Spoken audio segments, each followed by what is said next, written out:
ऋषभ बिहार में विराजित गुरु गृह ऋषि निवारक आदिनाथ भगवान की आचार्य श्री 108 सुनील सागर जी महाराज की। बंधुओं, वास्तव में समस्या तो है। मैं एक स्थान पर गया था और वहाँ एक सूक्ति मैंने पढ़ी कि सलाह नहीं सहयोग चाहिए, क्योंकि मेरे से पूर्व अभी श्री आदरणीय शरद जी ने, विनोद जी ने हमें जो बताया, ये हमें आज नहीं पता लगा है। बहुत दिन से हम लोगों को पता है, लेकिन समस्या ये है हमारे समाज की, हम विद्वानों की, कि हम लोग सलाह तो देते हैं, सहयोग नहीं करते हैं। क्योंकि केवल सलाह देने से काम नहीं बनेगा, काम करने से काम बनेगा। मैं एक वाक्य बताता हूं, आचार्य श्री दिल्ली का ही है। मैं शाम के समय अपनी परिषद के एक पदाधिकारी के साथ एक मंदिर जी में गए, जहां एक मुनिराज विराजमान थे। लगभग शाम के 6 साढ़े 6 बजे का समय था और जैसे ही मैंने मंदिर जी में प्रवेश किया तो मुझे छोटी छोटी घंटियों की आवाज और एक बहुत प्रचलित आरती की कानों में सुनाई दी। मैं चौंक गया। मैं दोबारा बाहर निकला और मैंने देखा कि वास्तव में मैं जैन मंदिर में आया हूं या किसी जैनेतर मंदिर में आया हूं। तो पता लगा कि वास्तव में है तो जैन मंदिर ही, लेकिन वहां के जो कर्मचारी हैं वो शाम के समय अपनी भक्ति कर रहे हैं। मेरा दिमाग चौंक गया और वास्तव में मन अंदर तक हिल गया। दिल्ली जैसे महानगर में, जो देश की राजधानी है, जिसे हम जैनों का गढ़ मानते हैं, वहां अगर इस तरह की स्थिति है तो जो दूर गांव में छोटी सी गली में एक मंदिर है, मैं तो उसको भी तीर्थ मानता हूं, उसका क्या हाल होगा। देखिए, मुझे ऐसा लगता है कि हम लोगों ने दूध की रखवाली के लिए बिल्ली को बैठा दिया है और ये हमारी सबसे बड़ी कमजोरी मुझे नजर आती है। मैं इस मामले में अपनी परिषद में भी एक विषय रखना चाह रहा था और आचार्य श्री आपका आदेश होगा तो उस विषय को बहुत जोरदार तरीके से हम लोग उठाएंगे कि हमारा छोटा तीर्थ हो, बड़ा तीर्थ हो, समेत शिखर हो, बाहुबली हो, महावीर जी हो, या एक छोटे से गांव में एक छोटा सा मंदिर हो, वहां की कमेटी से मेरा निवेदन कि सबसे पहले तो वहां एक जैन परिवार को नियुक्त करें। अगर वहां जैन परिवार नियुक्त होगा तो निश्चित रूप से हम उस दूध को उस बिल्ली से बचा पाएंगे। मेरे कहने का मतलब आप सभी लोग समझ रहे होंगे। और दूसरा, एक मैंने बहुत बड़ी कमी और महसूस करी है हम विद्वानों के अंदर, कि जो नर्सरी में पढ़ने वाला बच्चा है, हम उसको बीए की शिक्षा देना चाहते हैं। बच्चा प्राइमरी का है, नर्सरी का है, अभी स्कूल आना भी शुरू नहीं कर रहा है। माँ बाप उसको जबरदस्ती टॉफी देकर, प्रलोभन देकर मंदिर जी में भेज रहे हैं, लेकिन हमारे जैसे वहां विद्वान बैठे हुए उनको बीए की शिक्षा उनके गले में उतारना चाहते हैं। एक जगह का प्रकरण मैं और बताना चाहता हूं, दिल्ली की ही बात है, क्योंकि अगर हम दिल्ली की ही बात करेंगे तो हम देश के कोने कोने में पहुंचे हुए तीर्थों को भी संभाल लेंगे। पहले हमें अपना दिल्ली संभालना है। एक जगह की बात है, एक 19-20 साल का लड़का मंदिर नहीं जाता था।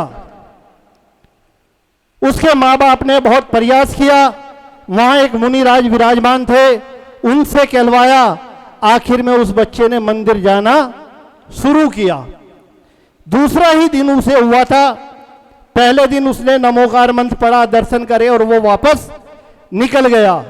दूसरे ही दिन जब वो पहुंचा तो उसका मन हुआ एक जाप करने का, और वो एक खाली पड़ी स्थान पर, एक बेंच पर, एक कुर्सी पर बैठ गया।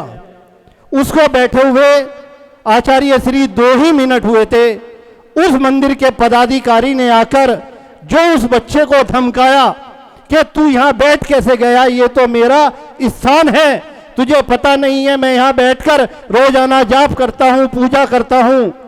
और आचार्य श्री सारे श्रद्धालु वहाँ नजरें झुकाए देखते रहे और आखिर में वो बच्चा, कितनी गलानी उसके अंदर हुई होगी कि वह उस मंदिर से सिर झुकाकर चला गया।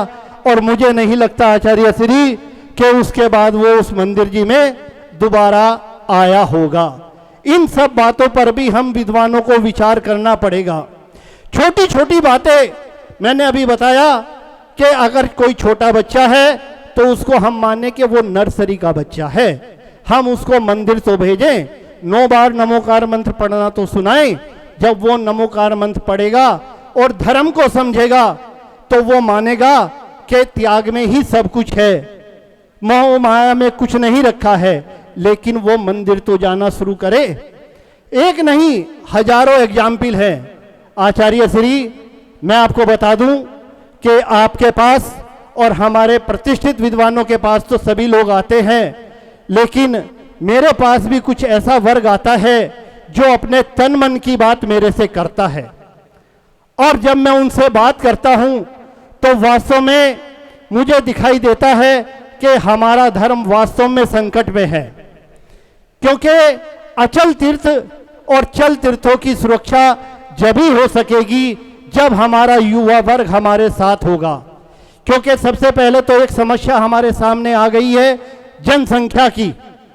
एक बहुत बड़ा विषय है जनसंख्या का हम जैनों के सामने, क्योंकि आज के टाइम में जहां पहले 7-8 बच्चे हुआ करते थे, फिर प्रचलन आया हम 2 हमारे 2, और उसके बाद तो अब कंसेप्ट आ गया है हम 2 और हमारा 1।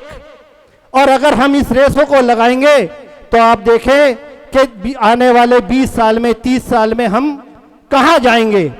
जितने भी तीर्थ हम बना रहे हैं, क्या उनको संभालने वाला कोई होगा? मुझे नहीं लगता। अभी एक वीडियो और बहुत प्रचलित हो रही है सिद्ध क्षेत्र गजपंथा की।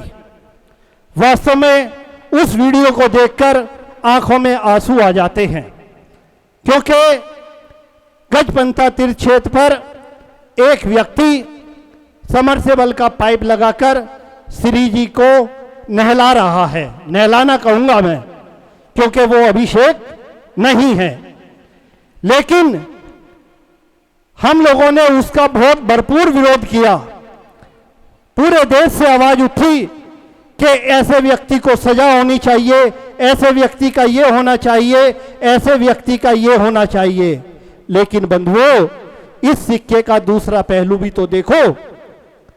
अगर किसी सिद्ध क्षेत्र पर खुले में कोई श्री जी विराजमान है और उस पर कबूतरों की बीट है, उस पर गंदगी है और उस पर अन्य गंदगी पड़ी हुई है, और अगर वहां कोई अभिषेक करने वाला नहीं है, तो क्या वो अच्छा है या वो अच्छा है? ये हमें विचार करना पड़ेगा। देखिए, सिक्के के दोनों पहलू हम लोगों को देखने पड़ेंगे। समय अपनी गति से चल रहा है, मुझे समय का ध्यान रखना है। बहुत सारे विषय हैं, बहुत सारी बातें करनी है, लेकिन मैं पुनः उसी सुक्ति पर आता हूं कि सलाह नहीं, सहयोग चाहिए। और इसी बात को लेकर अखिल भारतीय जैन ज्योतिषाचार्य परिषद देश के विभिन्न तीर्थ स्थलों पर अपना अधिवेशन स्थापना दिवस मनाती है। इसी कड़ी में हम लोग 17 नवंबर को काठमांडू भी जा रहे हैं। हमें पता लगा कि नेपाल में एकमात्र एक ऐसा मंदिर है जो नीचे दिगंबर है, ऊपर श्वेतांबर है। तो हम लोगों ने मन बनाया कि वास्तव में ऐसे तीर्थ के हमें दर्शन भी करने चाहिए और ऐसे लोगों से हमें जुड़ना भी चाहिए। इसी बात को लेकर हमने मन बनाया और 17 नवंबर को हम लोग वहां पर जा भी रहे हैं। तो मेरा तो सभी विद्वानों से निवेदन कि सलाह के साथ साथ सहयोग भी दें और इस अभियान को ऐसा बना दें कि हम वास्तव में जो आज हमारे मन की पीड़ा है, ये हमारी खुशियां बन जाए। इसी के साथ आचार्य श्री के चरणों में नमोस्तु और सभी विद्वानों को जय जिनेन्द्र।